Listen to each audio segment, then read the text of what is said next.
हम राजस्थान को बहुत प्रेम करते हैं, बहुत प्रेम करते हैं।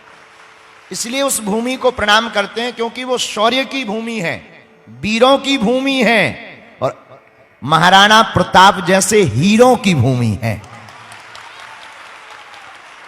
और राजस्थान वही राजस्थान है और महाराणा प्रताप वही महाराणा प्रताप है।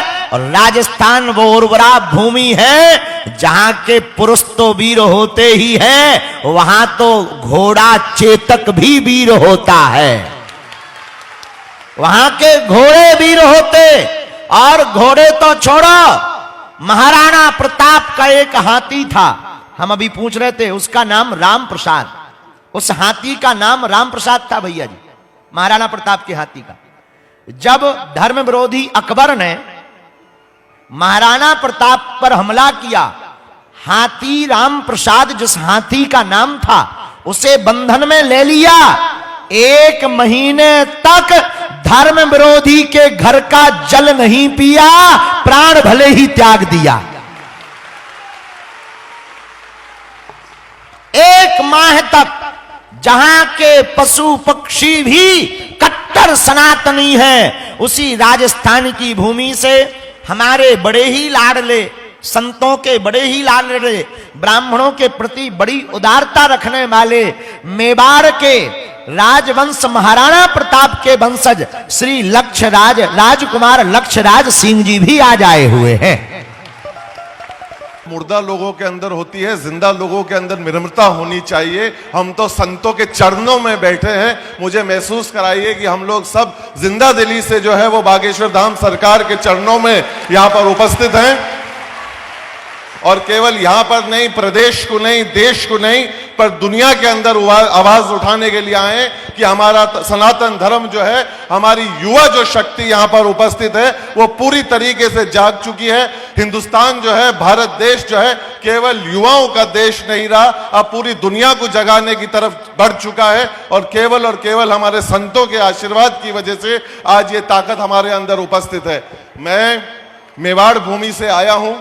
सबसे पहले जो है बागेश्वर धाम सरकार के चरणों के अंदर हमारी 2 पंक्तियां जो वहां के वीर रस के कवि के द्वारा, श्री पंडित नरेंद्र मिश्र के द्वारा जो लिखी गई है, वो आपके चरणों में जो है मैं सबसे पहले समर्पित करना चाहता हूं कि सूर्यवंशी न्यास का ये रश्मि रथ चलता रहेगा, सूर्यवंशी न्यास का ये रश्मि रथ चलता रहेगा, पीढ़ियों के रक्त में इसका सुयश चलता रहेगा।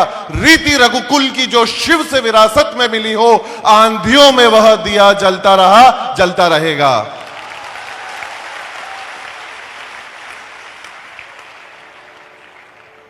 हमारे ग्रंथों के अंदर देखिए, वैसे कायदे से मुझे बोलना नहीं चाहिए, मेरे को जो है वो आदेश के ऊपर मैं यहां पर उपस्थित हुआ हूं। मुझे मेरी मर्यादा और मुझे मेरी संस्कृति के बारे में मुझे ध्यान है। सरकार का आदेश हुआ, इस वजह से मैं आप सभी के सामने उपस्थित हूं।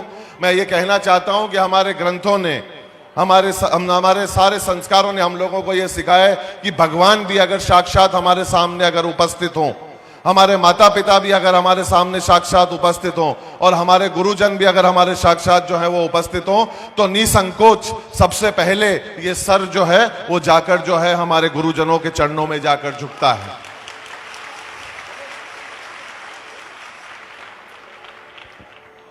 आपने जो मेवाड़ के बारे में जो बात फरमाई और जो कहा, उससे मेवाड़ अभिभूत है, गदगद है, कृतज्ञ है कि आपने जो है मेवाड़ को ये दर्जा दिया।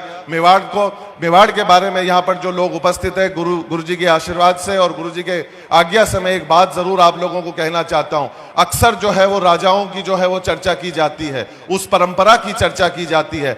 आज मैं आप लोगों को इससे बेहतर मंच और आशीर्वाद से जो है वो मैं कहना चाहता हूँ कि मेवाड़ ने जो है 1500 साल का इतिहास रहा है मेवाड़ का, और मेवाड़ जो है वो शिव के आराधक रहे हैं। वर्तमान में मेरे पिताश्री 76वीं पीढ़ी है, जो विश्व की सबसे लंबी पीढ़ी चलती हुई आ रही है इस पूरी दुनिया के ऊपर। तब मैं इस बात को बड़े जिम्मेदारी से कहना चाहता हूं, तब मैं इस बात को आप लोगों के समक्ष रखना चाहता हूं कि मेवाड़ ने जो है वो राज परंपरा के अंदर कभी भी विश्वास नहीं रखा। अगर राजा कभी किसी को अगर मेवाड़ ने अगर माना है तो भोलेनाथ को माना है, शिव जी को माना है,